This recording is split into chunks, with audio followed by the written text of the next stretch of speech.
बीडच्या कार्यकारिणीला, जिल्ह्याच्या कार्यकारिणीला, तालुक्याच्या कार्यकारिणीला सूचना आहे की स्टेजचा ताबा घ्यावा, मॅनेजमेंट घ्यावी. समता सैनिक दलाला सूचना आहे की समोरची लोक खाली बसावी आणि स्टेजवरची गर्दी कमी करावी.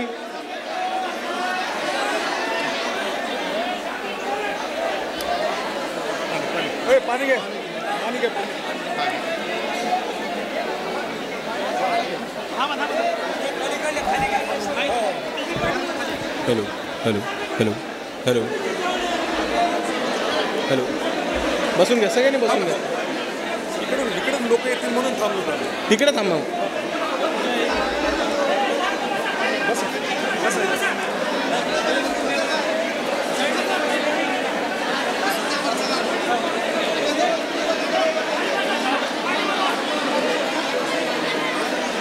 इकडे जितकी पण फोटोसाठी गर्दी आली आहे स्टेजवर, आपण एक गोष्ट लक्षात ठेवा, ही समोरची लोक तुमच्यासाठी थांबली आहेत की तुम्ही तुमचे फोटोचे कार्यक्रम कधी बंद कराल आणि पुढचा कार्यक्रम कधी चालू होईल. स्टेजवरती जी लोक फोटो काढायला थांबली आहेत त्यांनी खाली जावा, समोरची लोक तुमच्यासाठी थांबली आहेत.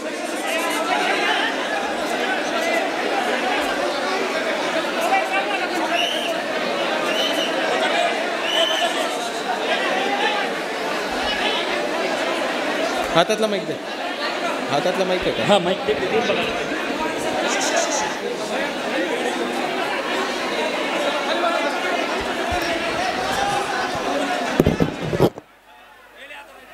हॅलो हॅलो हॅलो, शेवटपर्यंत आवाज येतोय? मागपर्यंत आवाज येतोय? मग आपण एका नाऱ्यापासून, एका घोषणापासून सुरुवात करायची का? डॉक्टर बाबासाहेब आंबेडकरांचा, डॉक्टर बाबासाहेब आंबेडकरांचा. बाळासाहेब आंबेडकर तुम आगे पढ़ो, बाळासाहेब आंबेडकर तुम आगे पढ़ो.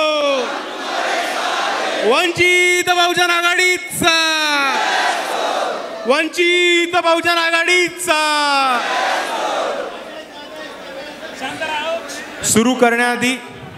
सुरू करण्याआधी सर्व समतेचे विचार रुजवणाऱ्या महामानवांचे त्रिवार अभिवादन करतो आणि तसेच मंचावर उपस्थित राष्ट्रीय कार्यकारिणीचे किसन चव्हाण सर, तसेच राज्याचे उपाध्यक्ष फारुख अहमद सर, वंचित बहुजन आघाडी बीडचे जिल्ह्याचे दोन्ही जिल्हा अध्यक्ष, तालुका कमिटी, वंचित बहुजन आघाडीचे तमाम पदाधिकारी, तसेच इथे उपस्थित माझ्या माता भगिनी, माझे वडीलधारी मंडळी आणि या चळवळीतल्या, या लढाईतल्या तमाम साथीदारांना, तमाम बांधवांना माझा जय जिजाऊ, जय शिवराय, जय ज्योती, जय क्रांती, जय लहूजी, जय मल्हार, जय भगवान, जय सेवालाल, अस्सलाम वालेकुम रहमतुल्लाही बरकातू आणि जय भीम. मित्रांनो, सुरू करण्याच्या आधी मी आपल्या सर्वांची दिलगिरी व्यक्त करतो की इथे येण्यासाठी बराच उशीर झाला. बराच उशीर नाही तर 5 तास उशीर झाला. पण आज वंचित बहुजन आघाडीचा पश्चिम महाराष्ट्राचा आणि तसाच मराठवाड्याचा पूरग्रस्त भागामध्ये दौरा होता. आणि जसं आम्ही प्रवास करायला लागलो, जसं आम्ही गावागावांमध्ये जायला लागलो, ठिकठिकाणी जायला लागलो, तसं लोकांचे फोन यायला लागले, आपल्याच तालुक्याचे गावातल्या कार्यकर्त्यांचे फोन यायला लागले की इथे पाणी खूप चढलेलं आहे, आमच्याकडे खूप नुकसान झालं आहे, वंचितची एकदा टीम आली तर बरं होईल, मदत होईल. आणि ह्या मदतीला नाकारता येत नव्हतं आणि म्हणून ह्याच कारणासाठी इथे येण्यात उशीर झाला होता.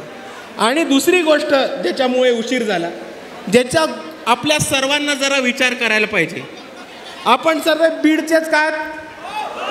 सगळे वंचित बहुजन आघाडीचेच आहात? सगळे एकत्रच काम करता? मग आपल्याला एकत्र थांबायला काय जातं? जर तुम्ही प्रत्येक गल्लीत, प्रत्येक चौकात माझी गाडी थांबवून सत्कार करत असणार तर माणूस एका कार्यक्रमाला पोचू नाही शकणार. हे आपण सर्वांनी जरा समजून घेतलं पाहिजे. आणि हे खास करून वंचित बहुजन आघाडीच्या तालुक्याच्या आणि जिल्ह्याच्या पदाधिकाऱ्यांसाठी ही सूचना आहे. पण तेच बोलत असताना मला आपल्या सर्वांना एक विनंती करायची. आपल्याला आठवत असेल की 2019मध्ये महाराष्ट्रामध्ये खूप मोठ्या परिस्थितीमध्ये पूर आला होता आणि जिथे जिथे जमलं होतं तिथे तिथे वंचित बहुजन आघाडीच्या लोकांनी कोणी आदेश नव्हता दिला, बाळासाहेबांनी आदेश नव्हता दिला, रेखाताईंनी आदेश नव्हता दिला, कोणतीही वर्ण सूचना नव्हती आली. पण जिथे जिथे जमलं होतं तिथे तिथे वंचित बहुजन आघाडीच्या लोकांनी पूरग्रस्तांच्या मदतीला धावून गेले.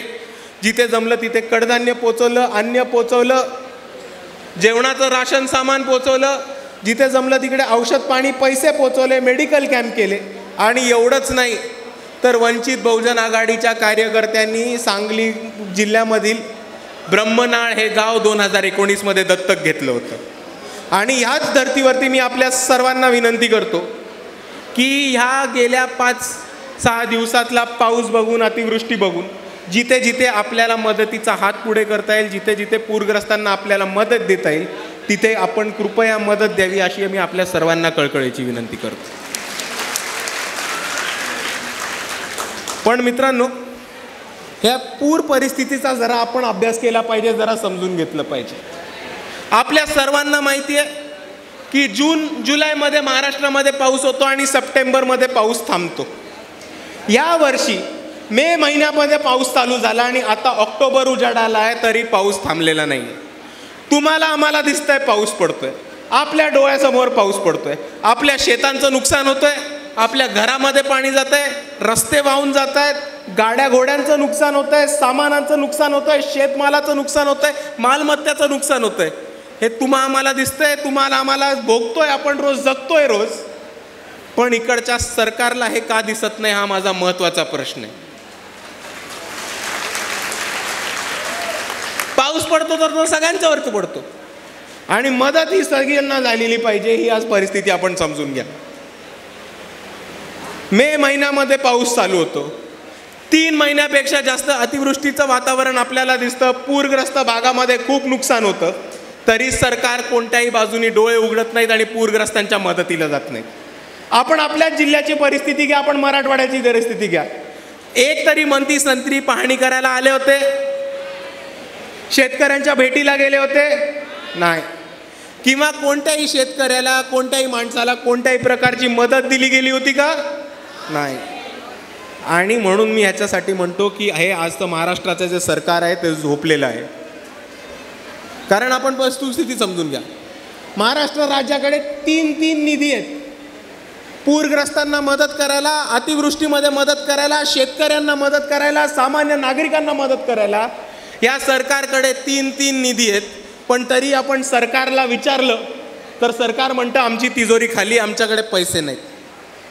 आणि जे सरकारकडनं मदत जाहीर झाली आहे ती लोकांच्या तोंडावरती अपमान केल्यासारखी मदत आहे, हे आपण समजून घेतलं पाहिजे. ज्यांच्या ज्यांच्या घरात पाणी गेलंय, सरकार त्यांना म्हणतं की जर तुमच्या घरामध्ये 2 दिवसाहून जास्त पाणी असेल तर आम्ही तुम्हाला 5,000 रुपये देऊ. जर कोणाचं 1 हेक्टरचं शेत जमीन पाण्याखाली गेली असेल तर सरकार म्हणतं 8,500 रुपये देऊ.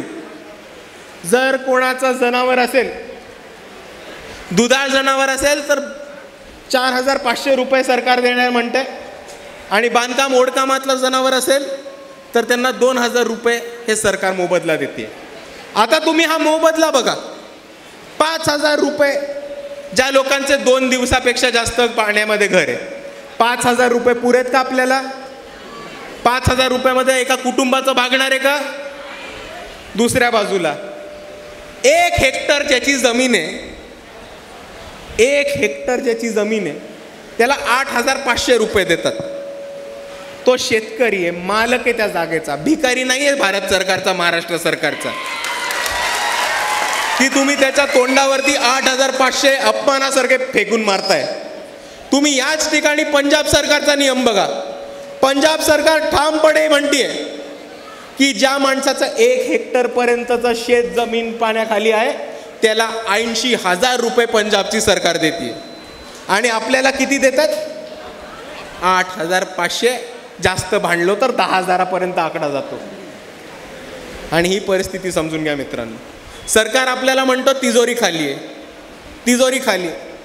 तिजोरी खाली आहे तर मग मुंबईपासून नागपूरपर्यंत आणि हातकणंगलेपासून धुळ्यापर्यंत देवेंद्र फडणवीसांच्या तोंडाचे बॅनर्स कुठल्या पैशांना लावलेत हे आम्हाला एकदा सांगून टाका. एका बाजूला म्हणायचं की सरकारची तिजोरी खाली आहे, एका बाजूला म्हणायचं की सरकारकडे पैसे नाही आहेत आणि गावागावात गल्ल्या